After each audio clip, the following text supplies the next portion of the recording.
महाराष्ट्र माझा, प्रत्येक गावातून आणि प्रत्येक जिल्ह्यातून थेट तुमच्यापर्यंत।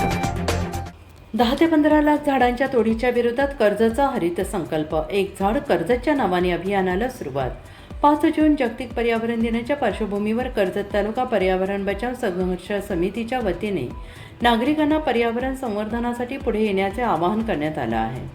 समितीचे मार्गदर्शक ॲडव्होकेट कैलास मोरे यांच्या सूचनेनुसार एक पेड़ कर्जत के नाम हा उपक्रम राबवण्यात येत असून प्रत्येक नागरिकाने किमान एक झाड लावून पर्यावरण संरक्षणाचा संकल्प करावा असे आवाहन करण्यात आले आहे। समितीच्या मते प्रस्तावित टोरेंट, कोंढाणा, पोशीर आणि शिलार प्रकल्पांमुळे तब्बल 10 ते 15 लाख झाडांची तोड होण्याची शक्यता व्यक्त केली जाते आहे। या पार्श्वभूमीवर पर्यावरणप्रेमी नागरिकांनी प्रतिकात्मक विरोध म्हणून मोठ्या संख्येने वृक्षारोपणात सहभागी व्हावे असे आवाहन करण्यात आले।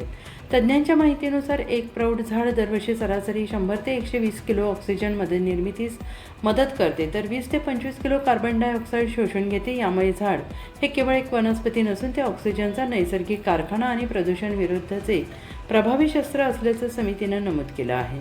येत्या 5 जून रोजी आपल्या घराजवळ, शेतात, वाडीत किंवा गावात किमान एक झाड लावून कर्जतच्या पर्यावरण रक्षणासाठी हातभार लावावा असे आवाहन ॲडव्होकेट कैलास मोरे यांनी केलं आहे। झाडं लावा, झाडं जगवा, पर्यावरण वाचवा, कर्जत वाचवा हा संदेश देत कर्जत तालुका पर्यावरण बचाव संघर्ष समितीने सर्व नागरिकांना या हरित मोहिमेत सहभागी होण्याचे आवाहन केलं आहे। कर्जत तालुका पर्यावरण बचाव संघर्ष समिती, रायगड, कर्जत। जगदीश तगडे, महाराष्ट्र माझा।